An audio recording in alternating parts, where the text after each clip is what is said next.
man, let's talk about Jalen Carter. I mean, you're going to see this every time he brought up. I think Greg, my boy Greg, one of my subs, came up and said that. I think he said Chris Candy said that Jalen Carter is the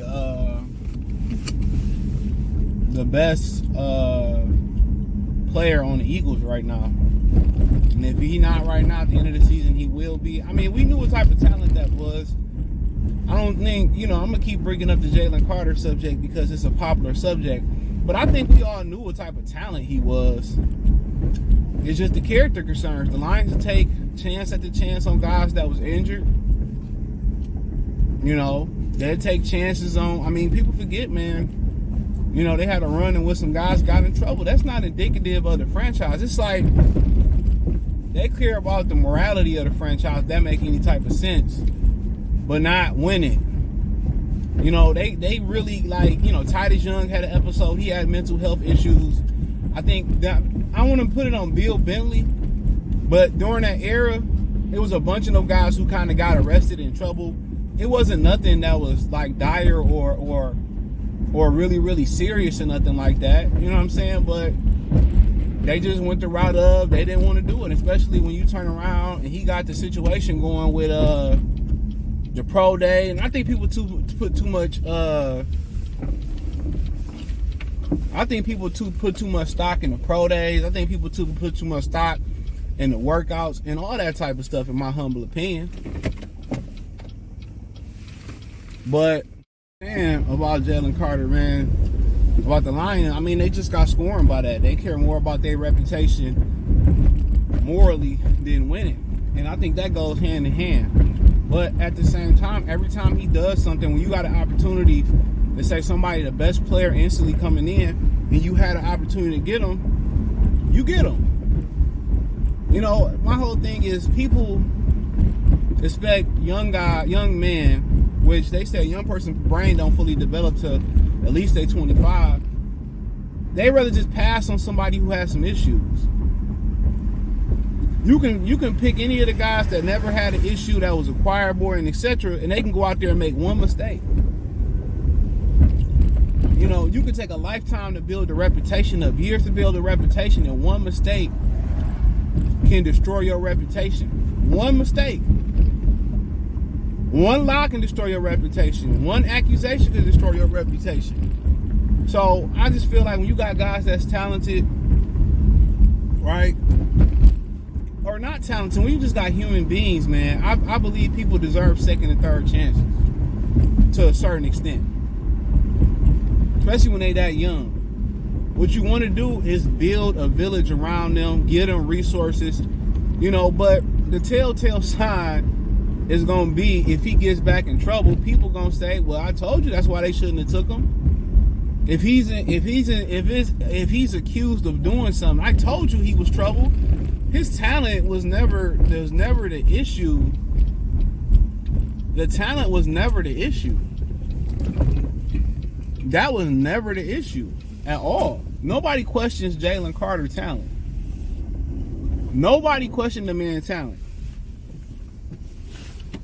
Nobody said, well, Jalen Carter isn't this and Jalen Carter isn't that. Nobody ever said that. It's if he get in trouble or he got accused. He was at a bar fight. He was around a bar fight. Or, a woman said he did this and a woman said he did that. That's when the real I told you so is going to come out. But he was perhaps the best player in the game, and people going to continue to point that out. And me and Greg was talking today, and we were saying, imagine had they took Jalen Carter and Brian Burns. Brian Burns, and I see people in the comment section saying, well, Aiden Hutchinson is their best player. He's not right now. Right now, Brian Burns has been more impactful than Aiden Hutchinson. In the passing game, in the run defense game, he's been their best defensive player. It's not close. Don't forget, a lot of y'all, as soon as Aiden Hutchinson go a game or two without a sack, a lot of y'all turn on him. And not understanding what he going through and what he went through in Kansas City when the guy was lining up behind his head was behind the center. They was cheating, holding him all game. The last game versus Seattle, they was holding him all season. So I don't know what he got to do to get those type of calls. You know, hopefully he do figure it out. But at the same time, you know, Brian Burns, not saying he's better overall, you know, a couple weeks later, it may not even be close. He may be the 5th best player on the Lions defense. But right now, he's the best. You add him and Jalen Carter to a defense, that changed everything. And they having problems generating pressure. And he has the most pressures for any defensive tackle in the league right now, Jalen Carter. And that's what you needed. So instead of just writing the guy off because he had some issues, right?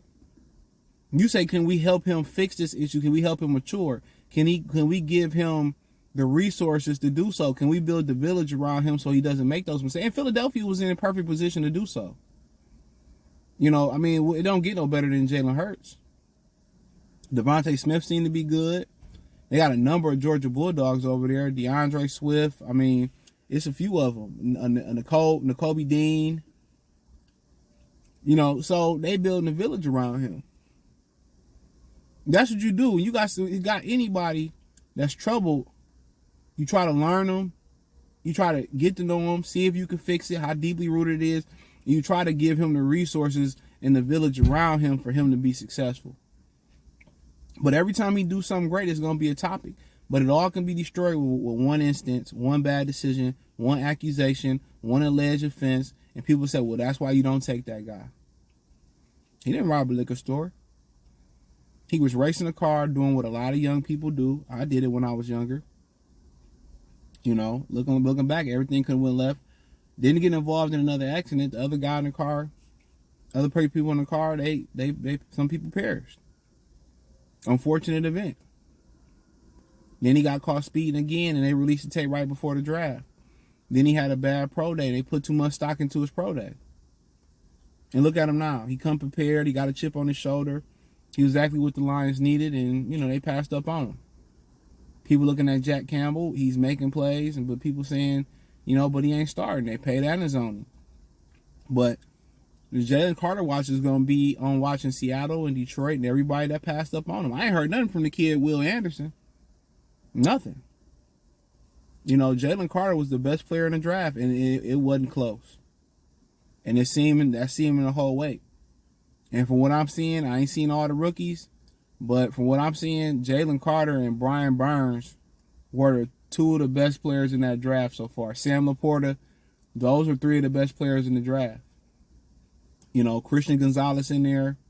You got a few other people that's in there, but right now, Brian Burns and Jalen Carter, you know, 2 guys that I'm thinking, you know, C.J. Stroud is in that conversation too, playing very well. But Jalen Carter, and Brian Burns seem to be the creme de la creme so far in the early season for rookies. But hey, thumbs up the video, share the video, subscribe to the channel. Next subscribe button is the bell icon button. Check out Detroit Lions Talk playlist for more videos like this. Hit the link tree. Find me on Twitter, Instagram, Spotify, Anchor, Cash App, Venmo, PayPal. Appreciate the love and support. Check out Detroit Lions Talk playlist. Let me know what you think. Comment section. Peace.